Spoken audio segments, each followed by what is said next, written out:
Coba bayangin deh, di kaki Gunung Gede, Jawa Barat, ada sebuah bangunan megah dengan taman yang rimbun banget. Inilah Istana Cipanas. Kelihatannya sih ya cuma tempat istirahat yang adem dan tenang, tapi di balik dindingnya itu tersimpan kisah transformasi sebuah bangsa. Yuk kita telusuri bareng-bareng perjalanannya. Foto ini seolah-olah membawa kita terbang kembali ke masa lalu, ke waktu di mana tempat ini sama sekali nggak ada urusannya sama politik. Arsitektur kolonialnya khas banget, suasananya tenang, istana ini dibangun cuma buat satu tujuan, jadi tempat peristirahatan yang jauh dari keramaian. Tempat para petinggi Eropa menenangkan diri di udara sejuk pegunungan. Siapa sangka, oase kedamaian ini nantinya justru jadi saksi bisu perubahan besar sebuah negara.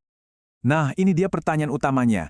Gimana ceritanya sebuah rumah pribadi milik orang Belanda bisa bertransformasi jadi istana kepresidenan? Perjalanan istana ini tuh ya kayak cerminan perjalanan Indonesia itu sendiri. Dari zaman kolonial, perjuangan kemerdekaan, sampai jadi panggung buat para pemimpin bangsa. Oke, biar kebayang perjalanannya, kita bakal lewatin 5 babak penting ini. Kita mulai dari awal banget, waktu masih jadi tempat liburan kolonial, terus kita lihat gimana ceritanya kekuasaan berganti tangan, jadi saksi panggung pribadinya Soekarno, sampai perannya bergeser di era modern.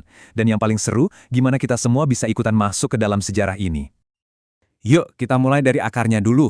Apa sih yang bikin lokasi yang lumayan terpencil di kaki gunung ini jadi begitu istimewa? Sampai-sampai ada istana dibangun di sini. Jawabannya ternyata ada di namanya sendiri dan anugerah alam yang tersembunyi di dalamnya. Cipanas. Namanya simple banget kan? Air panas. Tapi buat orang-orang Eropa zaman dulu, sumber air panas alami ini tuh ibarat harta karun. Dipercaya punya khasiat buat penyembuhan, tempat ini langsung jadi magnet. Jadi ini bukan sekedar liburan biasa. Ini tuh kayak spa mewah alami, yang jadi alasan utama kenapa istana ini dibangun. Dan jangan bayangin ini cuma villa kecil ya. Luasnya itu 26 hektar. Gede banget. Itu setara sama puluhan lapangan sepak bola. Sebagian besarnya taman yang rimbun, yang rasanya kayak hutan pribadi. Bener-bener dirancang buat lepas dari dunia luar. Di balik setiap bangunan hebat, seringkali ada cerita personal.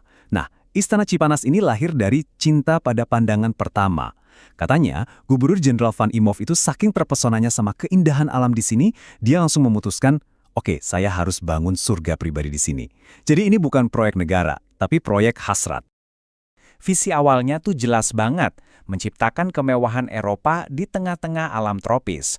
Walaupun tanahnya punya Van Hots, desainnya tuh murni dari pikiran Van Imhoff sendiri. Dia menggabungkan gaya rumah musim panas Eropa dengan arsitektur tropis yang pas buat iklim kita. Kualitasnya juga nggak main-main, kayu jatinya didatangin langsung dari Tegal dan Banyumas. Ini adalah sebuah pernyataan kemewahan. Tentu aja, bangunan sekeren dan